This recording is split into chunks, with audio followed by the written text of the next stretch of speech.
Hello guys. अब काफ़ी अर्से के बाद मैं फिर से कुछ आपके लिए टॉक्स के स्टेशंस अपलोड कर रही हूँ, लेकिन आज थोड़ा पैटर्न चेंज किया है। वैसे तो मैं थोड़ा लिख के शेयर कर रही थी, लेकिन आज ये एक ऑडियो मैं रिकॉर्ड करके आप लोगों के साथ शेयर करूँगी, क्योंकि इसके मुझे भी थोड़ा इजी रहेगा और आप लोगों के लिए भी थोड़ी हेल्प हो जाएगी। तो जैसे कि ये आपको एक पेज नज़र आ रहा है जहाँ पे लिखा हुआ है ऊपर 2019 जनवरी। तो ये वो स्टेशंस हैं टॉक्स के जो 2019 में आए थे। पहली पहली आपको जो है नज़र आ रही है क्वेश्चन, शायद आपको पढ़ने में प्रॉब्लम हो, मैं रीड करके बता रही हूँ। इसमें है picture and scenario regarding the soft liners. Second question उसका है क्लासिफिकेशन एंड थर्ड क्वेश्चन है इंडिकेशन एंड कंपोजिशन।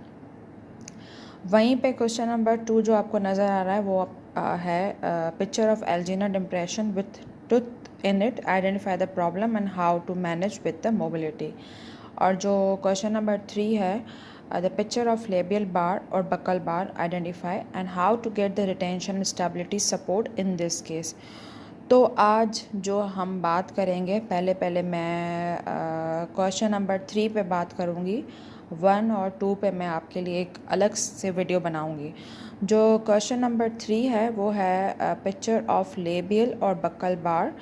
तो ये जो पिक्चर थी वो एक मैक्रैकन जो आपकी बुक है रिमूवेबल पार्शियल डेंचर की, वहाँ से ली गई थी और पूरी डिस्क्रिप्शन भी वहीं पे है। मैं आपको वो बुक में पिक्चर भी दिखा दूँगी और उसके नीचे जो डिस्क्रिप्शन है वो भी बता दूँगी।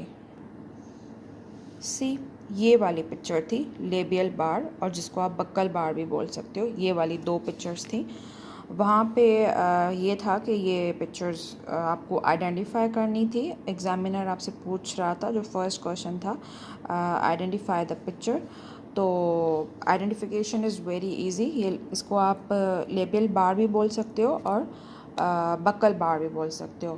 तो नेक्स्ट क्वेश्चन का क्या था आफ्टर आइडेंटिफिकेशन, वो ये था कि how to get the retention stability and support in this case.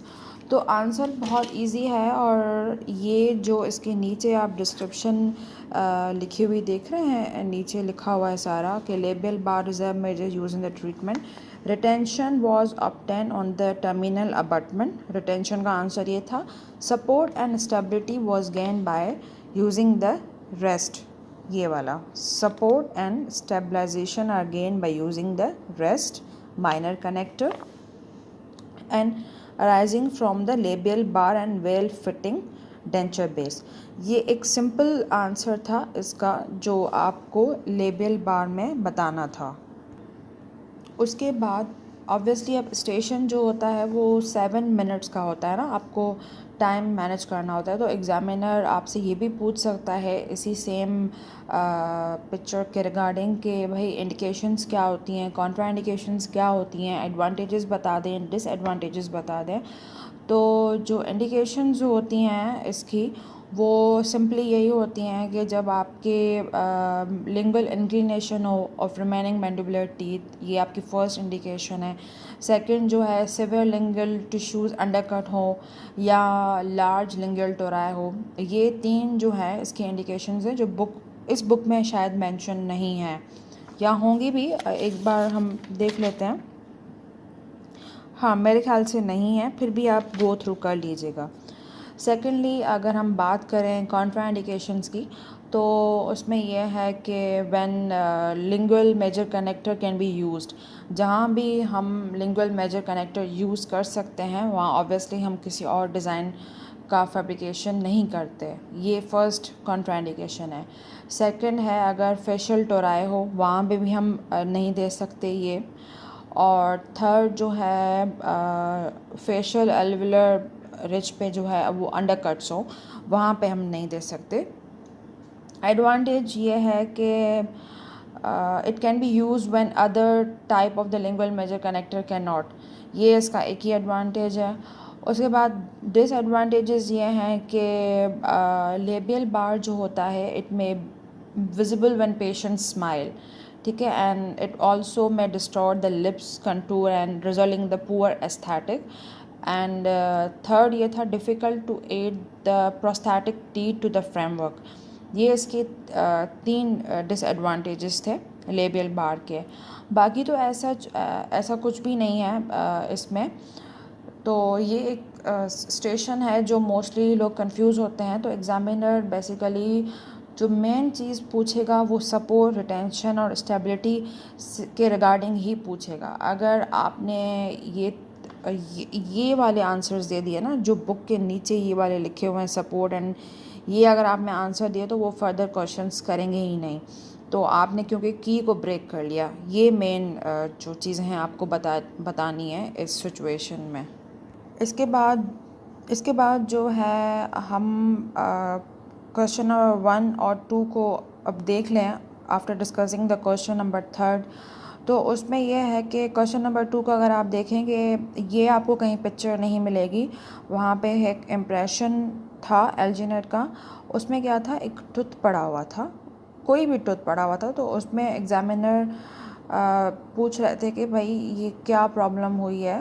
आप इम्प्रेशन ले रहे थे और ये जो है आपके इम्प्रेशन में टूथ आ गया है। तो बस आइडेंटिफाई करना था कि वाइल टेकिंग द इम्प्रेशन, आपने इम्प्रेशन जो लिया है उसमें टूथ भी इम्प्रेशन के साथ आ गया है बिकॉज ऑफ मोबिलिटी। तो सेकंड क्वेश्चन में ये पूछा गया था कि फिर जो है आप इन प्रॉब्लम्स को मैनेज कैसे करेंगे और आपकी इम्प्रेशन टेक्निक्स कैसे होंगी। और अगर एक पेशेंट आता है जिसको ऑलरेडी मोबिलिटी है और आपको इम्प्रेशन लेना ही लेना है, तो उस कंडीशन में आप जो है मोबिलिटी को कैसे प्रिवेंट करेंगे, आप ऐसा कौन सा मेथड यूज़ करेंगे जिसमें आपके जो है दांत इम्प्रेशन में ना आए। जैसे कि ये पिक्चर आप देख रहे हैं कि इसमें while taking the impression tooth जो है वो पूरा इम्प्रेशन में आ गया है। ये वहाँ पे था। तो मैं अपनी नेक्स्ट वीडियो में आपके साथ वो इम्प्रेशन टेक्निक्स और सारी टेक्निक्स शेयर करूँगी जो बेसिकली इसकी मैनेजमेंट ही है मोबिलिटी की। और जो क्वेश्चन नंबर 1 आप देख रहे हैं, ये तो बहुत ही इजी था रिगार्डिंग द सॉफ्ट लाइनर, जो आपको ज़ब जो बुक है आपकी कंप्लीट डेंचर की, वहाँ से मिल जाएगा आराम से। सिंपल क्वेश्चन था कि short liners and long term liners की इंडिकेशंस थी, क्लासिफिकेशन थी और कंपोजिशन वो आपको ज़ब में इजीली मिल जाएगी। ऐसा जिसमें कोई ट्रिक्स नहीं थी क्वेश्चन में, इजी क्वेश्चन था। मैं आपको उन्हीं क्वेश्चन के बारे में बताऊंगी अपनी वीडियोस में जहां थोड़ी एग्ज़ामिनर ट्रिक्स यूज़ करता है और हम ब्रेक नहीं कर पाते। तो क्वेश्चन नंबर 2 और 3 शेयर करने का मकसद ये था कि इन्हीं क्वेश्चंस में थोड़ी प्रॉब्लम आती हैं। तो अब जब भी ये 2 क्वेश्चन आएंगे होपफुली आप इजीली सॉल्व कर पाएंगे। बाकी इन माय नेक्स्ट वीडियो मैं आपको क्वेश्चन नंबर 2 में जो भी टेक्निक्स हैं वो सब बताऊंगी। उसके बाद जो आपने इसी सेम पेज पे आप जो देख रहे हैं क्वेश्चन नंबर 4, वो भी बहुत सिंपल था। ऐसा कोई प्रॉब्लम नहीं थी इसमें। क्वेश्चन मैं आपको रीड करके बता देती हूँ। A picture of 16-year-old girl with severe missing teeth and skeletal class 3, how to examine the patient and how to manage। ठीक है, उसमें एग्जामिनर सिंपली पूछ रहा था बेसिकली एक्स्ट्रा ऑरल एग्जामिनेशन आप कैसे करते हो और इंट्रा ऑरल कैसे करते हो। तो हमने तो शुरू से ये चीज़ें पढ़ी हैं कि एक्स्ट्रा ऑरल में आप क्या देखते हो और इंट्रा ऑरल में। यहाँ पे मैंने नीचे एक्स्ट्रा ऑरल में लिख भी दिया है कि आप पेशेंट प्रोफाइल देखते हो, लोअर फेशियल हाइट देखते हो, स्माइल लाइन देखते हो, लिप थिकनेस देखते हो, लिप कॉम्पिटेंस, चिन प्रोमिनेंस, ये सारी चीज़ें जो है एक्स्ट्रा ऑरल में पूछा। तो एक्स्ट्रा था, फिर भी इंट्रा में जो है पूछ सकते हैं। उस वक्त ये क्वेश्चन में इंट्रा नहीं पूछा, सिंपल एक्स्ट्रा में पूछा था। तो एक्स्ट्रा में आप जितनी चीज़ें डाल सकती हैं आप आराम से डाल सकते हैं।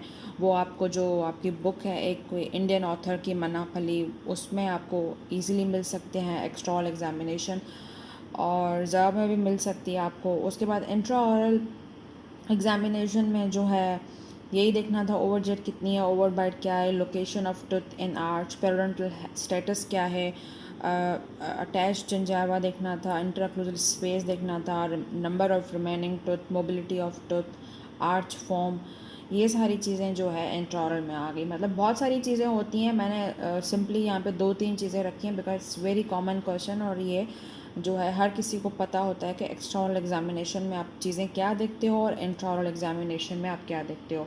तो ये जो है 4 क्वेश्चन थे जो मैंने अभी तक आपके साथ शेयर किए हैं 2009 जनवरी के। तो 2 क्वेश्चन था जिसमें मैंने आपको ब्रीफ डिस्क्रिप्शन दी है, बल्कि 3 क्वेश्चन थे, क्वेश्चन नंबर 1 पे भी और तो अब यहाँ पे हमारे 4 क्वेश्चंस जो है 2019 के जो है वो आपके साथ डिस्कशन हो गई है। फिर भी जो क्वेश्चन नंबर 2 मैंने क्वेश्चन नंबर जो 2 है, हाँ, वो मैं आपके साथ ज़रूर शेयर करूँगी नेक्स्ट वीडियो में कि इम्प्रेशन टेक्निक्स क्या है, मैनेजमेंट क्या है। और तब तक जो है आप इन 4 क्वेश्चंस का कर लें गो थ्रू, और जो भी आपको इनसे रिगार्डिंग पूछना हो आप मुझे कमेंट करके पूछ सकते हैं। And do subscribe my channel, like comment करना ना भूलें, and wait for my further videos. Thank you.